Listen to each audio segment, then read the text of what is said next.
O enigma da Rua das Sombras. Imagine caminhar por uma rua antiga e silenciosa, no coração de uma cidade adormecida pelo tempo, onde o eco dos seus passos parece ser o único som que desafia o silêncio pesado que paira no ar.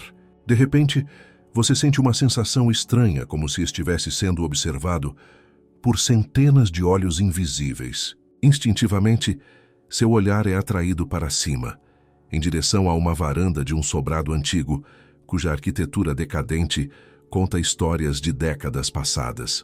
Lá, aninhadas como frutos macabros de uma árvore proibida, estão elas. Centenas, talvez milhares de cabeças de bonecas. Seus rostos, outrora símbolos de inocência infantil, estão agora marcados pela passagem implacável do tempo, com cores desbotadas, membros faltantes, olhos vazios que parecem fitar algo além do nosso mundo, e expressões faciais que variam entre um sorriso desconcertante e um olhar de profunda melancolia. Esta é a varanda dos sussurros de porcelana, um lugar que desafia a lógica e provoca uma reação visceral em qualquer um que ousa cruzar o seu caminho.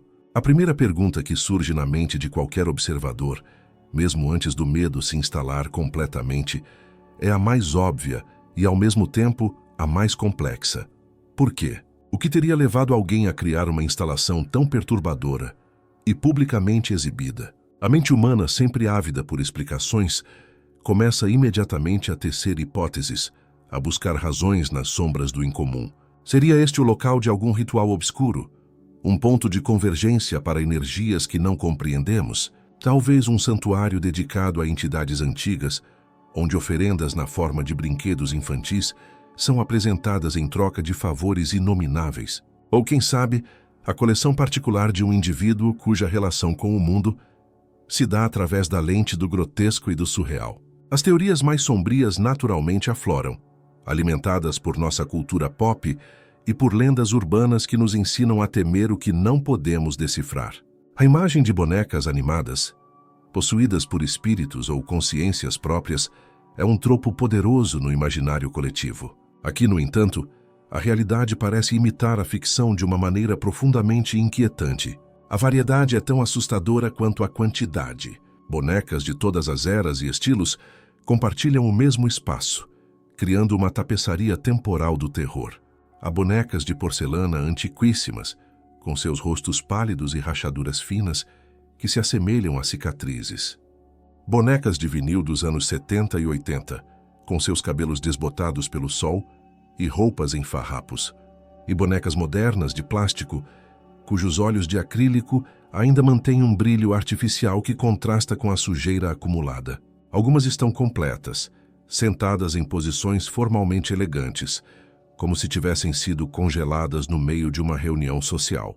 Outras são apenas cabeças, espetadas em hastes de metal ou penduradas por cordas, suas expressões congeladas em eterno espanto ou agonia silenciosa. Os elementos não pouparam esta coleção peculiar. A chuva lavou suas faces, deixando trilhas de fuligem que se assemelham a lágrimas negras. O sol rachou seus corpos de plástico e desbotou seus vestidos coloridos. O vento, por sua vez, é o responsável pela sinfonia fantasmagórica do local, fazendo com que as partes soltas se choquem suavemente, produzindo um sussurro metálico e de plástico que é, para muitos, a parte mais aterrorizante da experiência.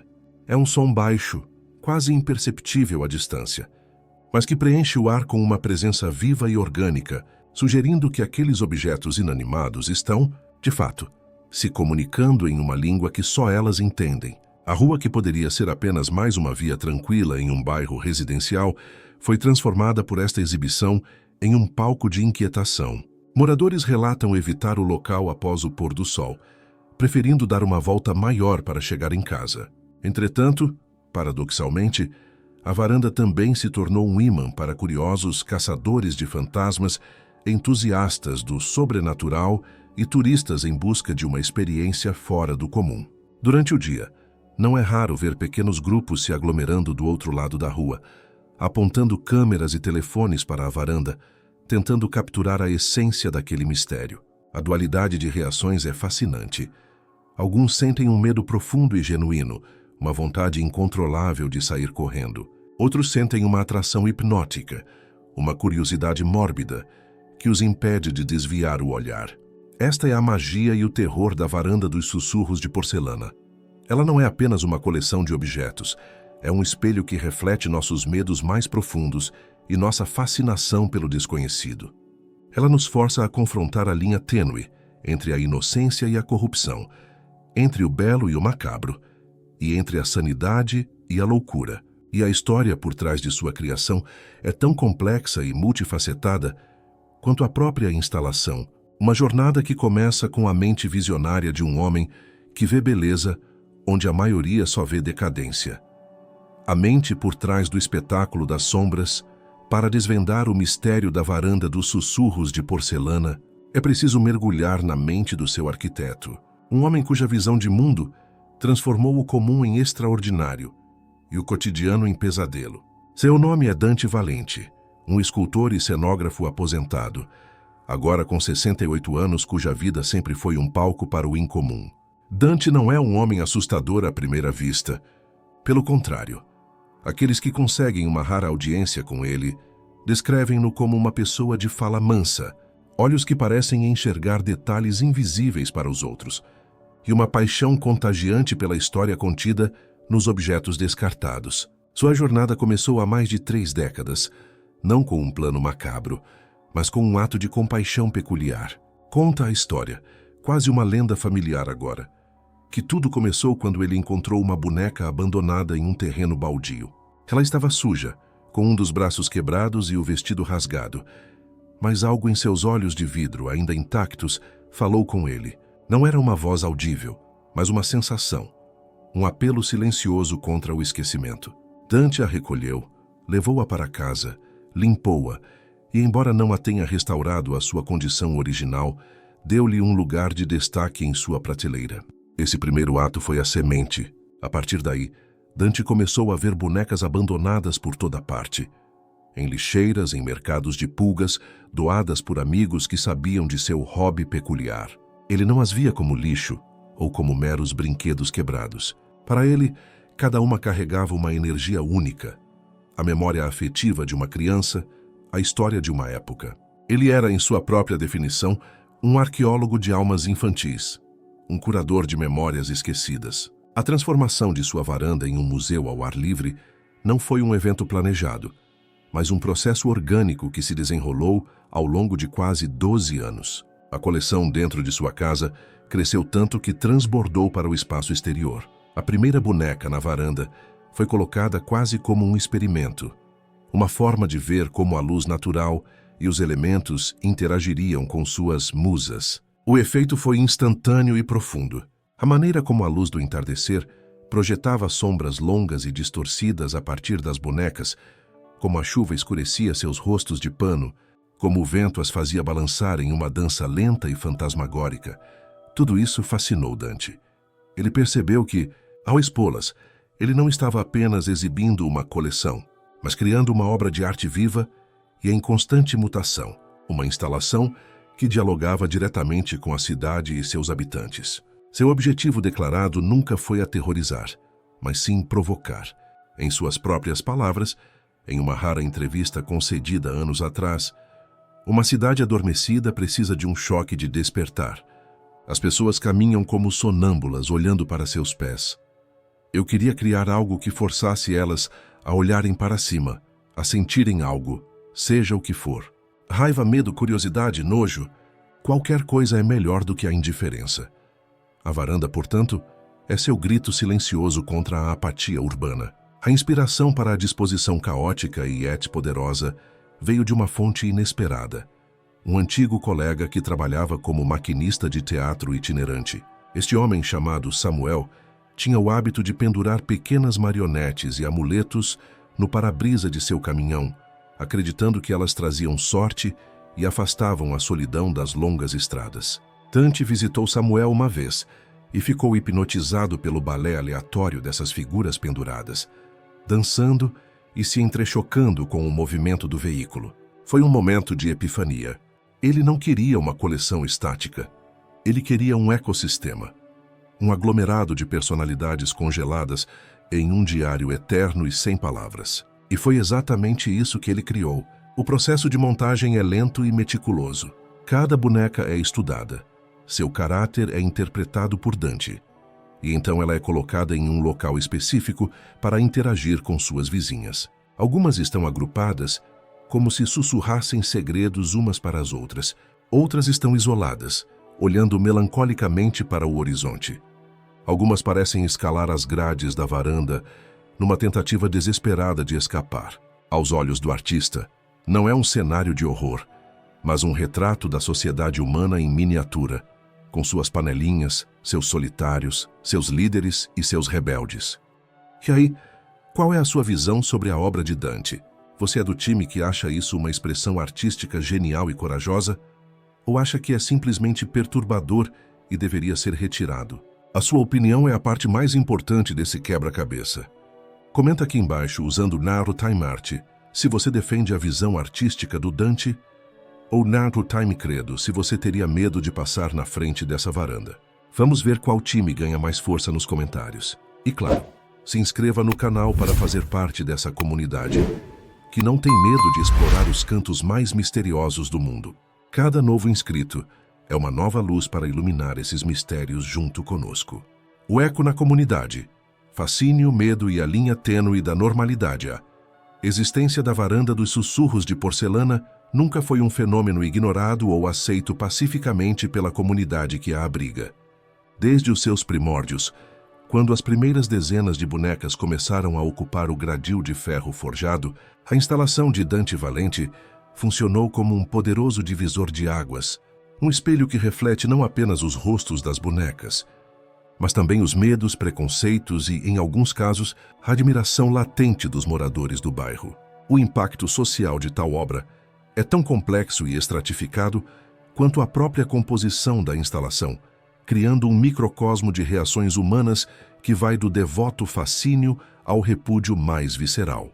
É possível traçar um mapa psicológico do bairro simplesmente analisando a opinião de seus residentes sobre a famosa varanda.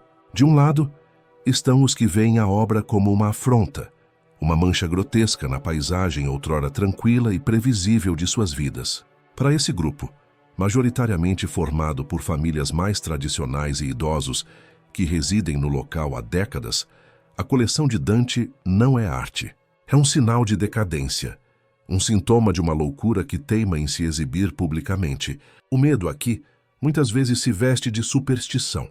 Circulam histórias nas barbearias, nos pequenos mercados e nas filas do banco sobre a verdadeira natureza daquela exibição.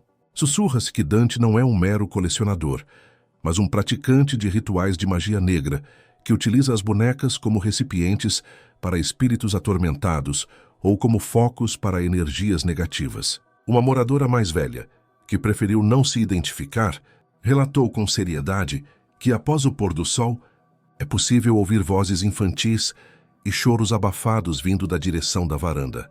Sons que ela atribui não ao vento, mas à agonia das almas presas na porcelana e no vinil. Outro boato persistente alega que as bonecas mudam de posição sozinhas durante a noite e que aquelas que são vistas de costas pela manhã são justamente as que testemunharam algo que não deveriam.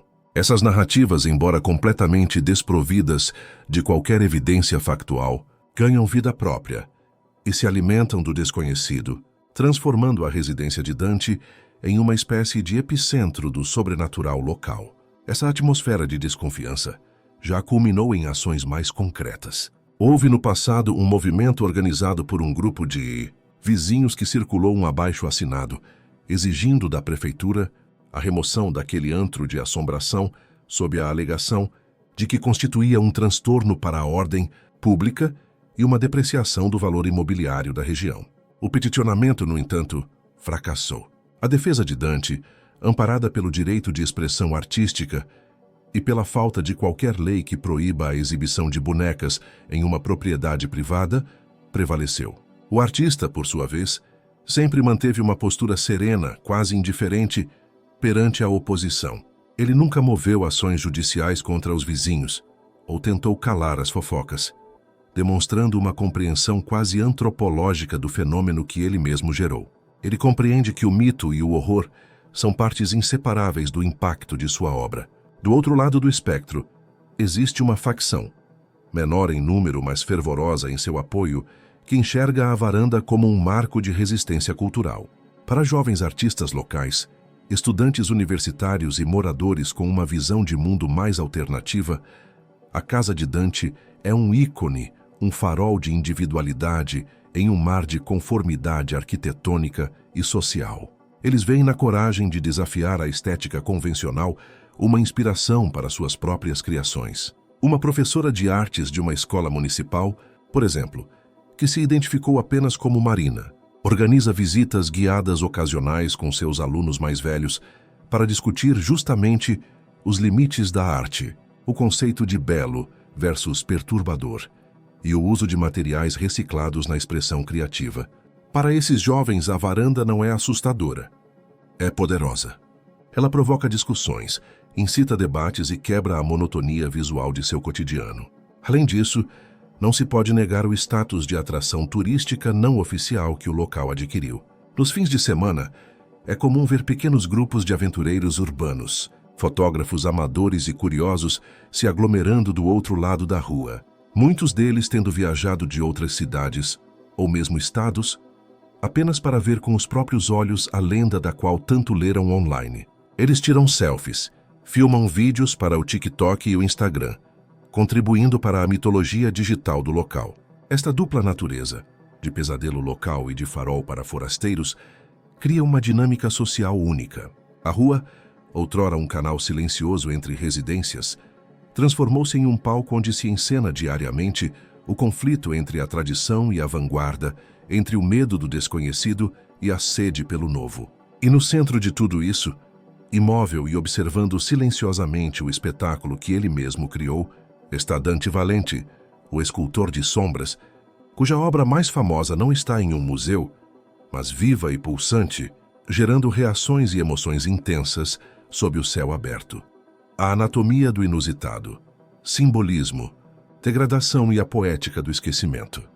Para verdadeiramente compreender a varanda dos sussurros de porcelana, é necessário ir além da anedota macabra ou da simples biografia do seu criador. É preciso dissecar a obra em seus componentes fundamentais, analisando a linguagem visual que ela emprega, os materiais que a constituem e as poderosas metáforas que ela evoca, quase que involuntariamente sobre a memória, a infância e a passagem inexorável do tempo.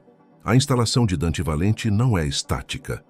É um organismo em lenta e constante decomposição, e é justamente neste processo de transformação física que reside uma de suas camadas de significado mais profundas. As bonecas, em sua origem, são objetos fabricados para representar a pureza, a ingenuidade e o mundo idealizado da criança. São símbolos universais de um período da vida supostamente isento de corrupção e malícia. No entanto, ao serem arrancadas de seus contextos domésticos e submetidas à intempérie, elas passam por uma transmutação simbólica radical. A exposição prolongada ao sol, à chuva, ao vento e à poluição realiza uma espécie de aceleração temporal sobre elas. As cores vibrantes dos vestidos desbotam para tons terrosos e pálidos. O plástico racha e se torna quebradiço. A porcelana desenvolve uma pátina de sujeira. O vinil mofa e os membros se soltam. Essa degradação não é vista por Dante como uma tragédia, mas como uma parte integral da narrativa da obra. Ele não está interessado em preservar a boneca em seu estado perfeito de fábrica. Ele está documentando sua jornada de volta à Terra, seu diálogo com os elementos. Cada mancha é uma página de um diário. Cada rachadura é uma ruga. Cada olho perdido é uma metáfora para a cegueira do esquecimento. A obra, portanto, torna-se um poderoso comentário sobre a efemeridade, não apenas dos objetos, mas das próprias memórias e da inocência. A infância, assim como as bonecas, não é um estado permanente. Ela se desgasta, se transforma e, por fim, é corroída pelas experiências da vida adulta. As lágrimas escuras que escorrem pelos rostos das bonecas em dias de chuva são a personificação mais literal dessa melancolia, uma representação visual da tristeza inerente à passagem do tempo e à perda. Outro aspecto crucial é a questão do patrimônio imaterial e da arqueologia afetiva. Dante, em seu ofício de cenógrafo, sempre trabalhou com a ideia de contar histórias através de objetos.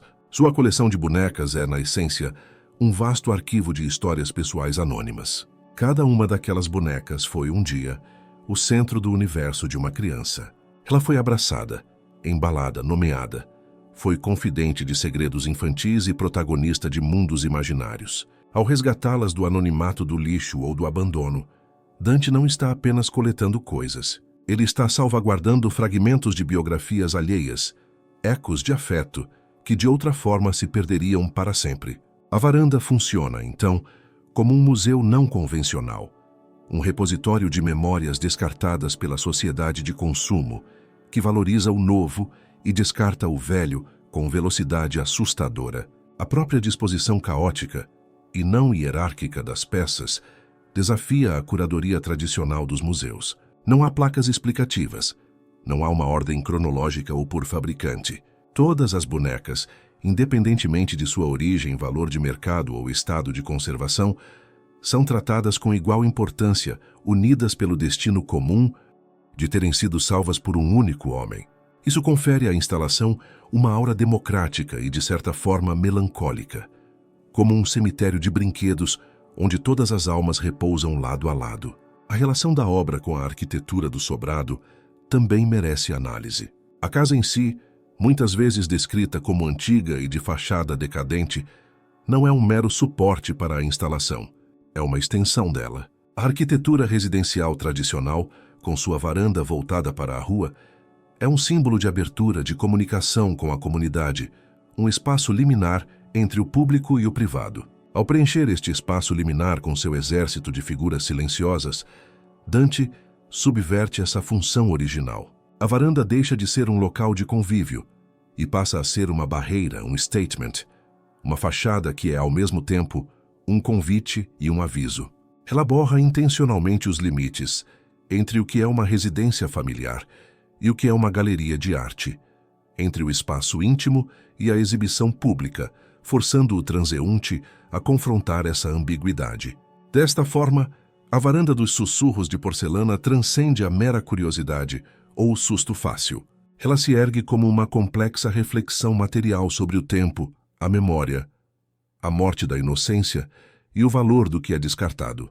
É uma obra que não teme ser feia, triste ou assustadora, porque entende que essas também são partes fundamentais da experiência humana e que a verdadeira arte tem o poder, e talvez o dever, de explorar todas as facetas dessa experiência, mesmo as mais sombrias e desconfortáveis. O ecossistema da curiosidade, turismo, mídia e a metamorfose de um símbolo urbano, a trajetória da varanda dos sussurros de porcelana não se resume apenas à sua concepção e às reações imediatas que provocou. Ela é uma entidade viva que cresceu, se adaptou e se transformou em um fenômeno cultural complexo, influenciado e, por sua vez, influenciando a percepção da comunidade e o imaginário de uma audiência global. Esta evolução de uma excentricidade local para um símbolo urbano reconhecível é um processo alimentado por duas forças principais: a ascensão do turismo de experiência e o poder amplificador das redes sociais. Nos últimos anos, a casa de Dante Valente deixou de ser um ponto conhecido apenas por moradores da região e por alguns poucos aventureiros. Ela se tornou um destino, um marco a ser riscado do mapa mental dos exploradores urbanos. Este não é o turismo tradicional de monumentos históricos ou paisagens naturais. É um turismo movido pela curiosidade mórbida, pela busca por conteúdos únicos para compartilhar online e pelo desejo de experimentar pessoalmente aquele frio na espinha que só um lugar genuinamente inquietante pode proporcionar. A rua, outrora tranquila, viu seu movimento aumentar significativamente, especialmente durante os fins de semana. Pequenas vans de turismo alternativo agora incluem o local em seus roteiros, apresentando-o como a casa mal-assombrada das bonecas, ou o Museu Vivo do Terror, muito para o desgosto de alguns vizinhos, provavelmente para a satisfação silenciosa de Dante, que sempre desejou que sua obra provocasse um impacto. Este fluxo de visitantes gerou uma economia informal ao redor da instalação. Moradores próximos, percebendo o movimento constante, ocasionalmente montam pequenas bancas para vender água, refrigerantes e lanches para os curiosos. Um artista de rua local, inspirado pela fama do lugar, começou a produzir e vender pequenas pinturas e gravuras que retratam a famosa varanda, criando assim uma nova camada de interpretação artística sobre a obra original. Este fenômeno demonstra como uma intervenção artística singular pode, involuntariamente, fomentar um pequeno ecossistema econômico e cultural em seu entorno. Paralelamente, e de forma ainda mais impactante, está o papel das redes sociais na construção da lenda da varanda. Plataformas como Instagram, TikTok e YouTube são o combustível que propaga a imagem da casa para os 4 cantos do mundo. Jovens criadores de conteúdo visitam o local para produzir vlogs de desafio. Consegui ficar 10 minutos olhando a casa das bonecas. Documentários amadores investigando as assombrações ou simplesmente curtos vídeos com músicas dramáticas que destacam os detalhes mais aterrorizantes da coleção. A cada tag, a cada compartilhamento, a cada story marcando a localização, o mito se fortalece e se espalha. A obra de Dante é descontextualizada, remixada e reembalada em formatos digitais consumíveis, ganhando vida própria no reino virtual. Ela deixa de ser apenas uma instalação em uma rua específica de uma cidade e se torna um arquétipo, um símbolo instantaneamente reconhecível de lugar assombrado ou arte perturbadora. Esta viralização, no entanto, tem suas consequências. Por um lado, consolida o legado de Dante e garante que sua obra seja vista por milhões, algo impensável para a maioria dos artistas de rua. Por outro, banaliza em parte a intenção original.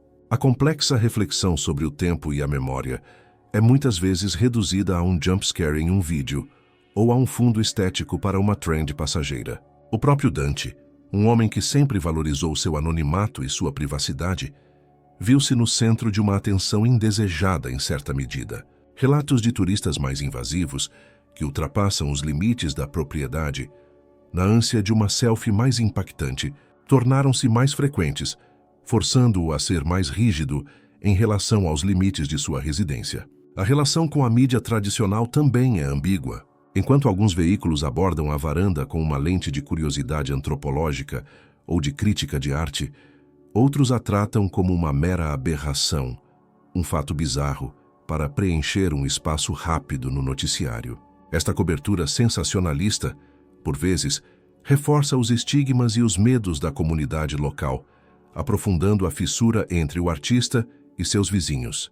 No entanto, é inegável que a combinação de turismo de experiência e viralização digital cimentou o status da Varanda dos Sussurros de Porcelana como um marco indelével da cidade. Ela se tornou um ponto de referência, um lugar sobre o qual as pessoas falam, que gera debates e que atrai olhares de todo o mundo. Sua história já não pertence apenas a Dante Valente, ela foi apropriada, interpretada e reinventada pelo público, completando um ciclo no qual a arte deixa o ateliê e passa a viver, respirar e se transformar no imaginário coletivo, tornando-se assim verdadeiramente imortal. O legado de silêncio.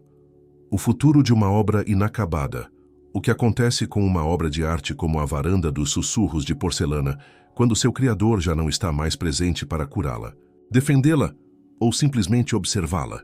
Esta questão sombria e inevitável paira sobre a instalação como uma névoa silenciosa, acrescentando uma camada final de melancolia à sua existência. Dante Valente, agora com seus 68 anos, continua sua rotina meticulosa de cuidado e expansão de seu magnum opus. Mas o tempo é um recurso finito e a natureza transitória de tudo que ele representa em sua obra aplica-se, ironicamente, ao próprio destino dela.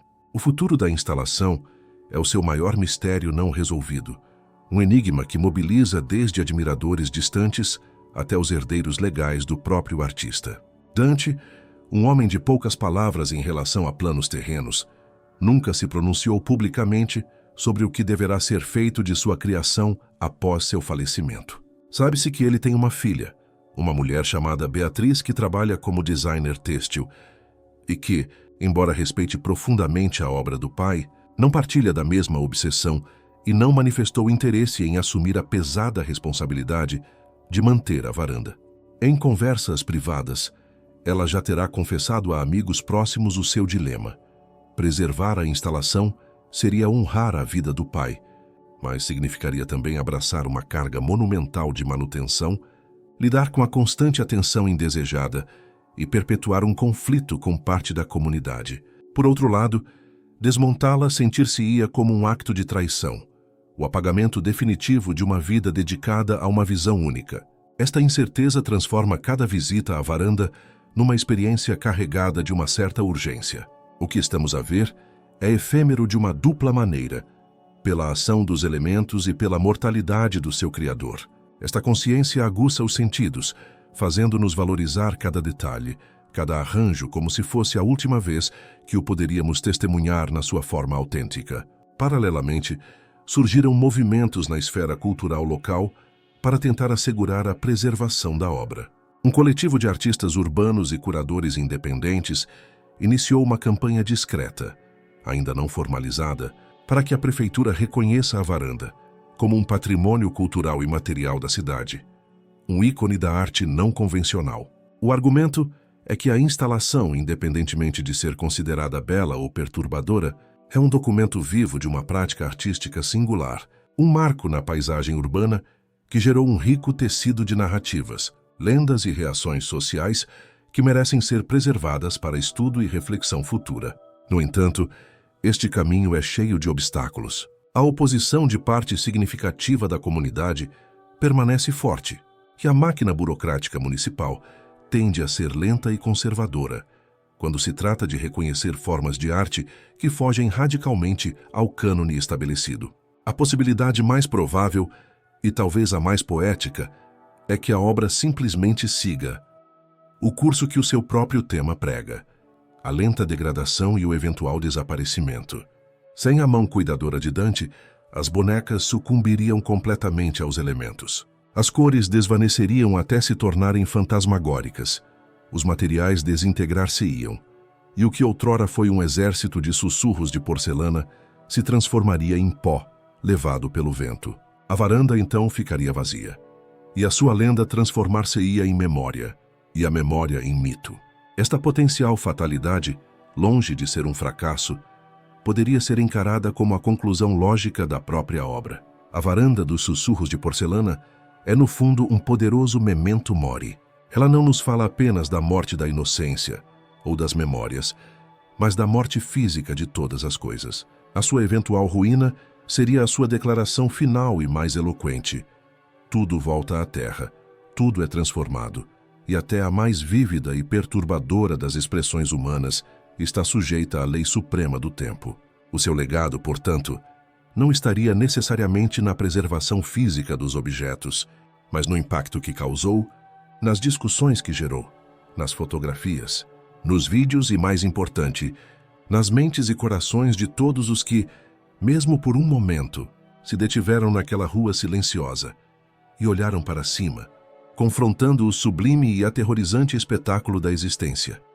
E assim, fechamos este longo passeio pela história, pela mente e pelo significado por trás da varanda dos sussurros de porcelana. Mais do que uma simples história de bonecas assustadoras, esta é uma jornada sobre como a arte pode surgir dos lugares mais inesperados, sobre a coragem de um indivíduo em desafiar a normalidade e sobre os complexos fios que ligam uma criação à comunidade que a rodeia. É uma narrativa que nos lembra que o belo e o macabro são, frequentemente, dois lados da mesma moeda e que a nossa reação a eles diz mais sobre nós mesmos do que sobre a obra. Agora a conversa passa para as suas mãos. Este canal não é apenas um ponto de transmissão, é um ponto de encontro. É um lugar para compartilharmos impressões, sustos e reflexões. Inscreva-se para se juntar a esta nossa comunidade de exploradores de mistérios. Cada novo inscrito é como acender uma nova lanterna na escuridão, iluminando juntos os cantos mais fascinantes do nosso mundo. E eu quero verdadeiramente saber: qual foi a sua experiência ao acompanhar esta história? Compartilhe nos comentários. Você já se deparou com alguma obra de arte urbana que, como esta, o tenha feito parar e refletir? O que a história de Dante e da sua varanda despertou em si? E se pudesse, o que gostaria de dizer ao Dante sobre a criação dele? A sua perspectiva é a peça que faltava neste puzzle. Conto com a sua voz para tornar esta investigação ainda mais rica. Um agradecimento do fundo do coração pelo seu tempo e pela sua curiosidade. Até a próxima aventura, nas fronteiras do conhecido e do imaginado.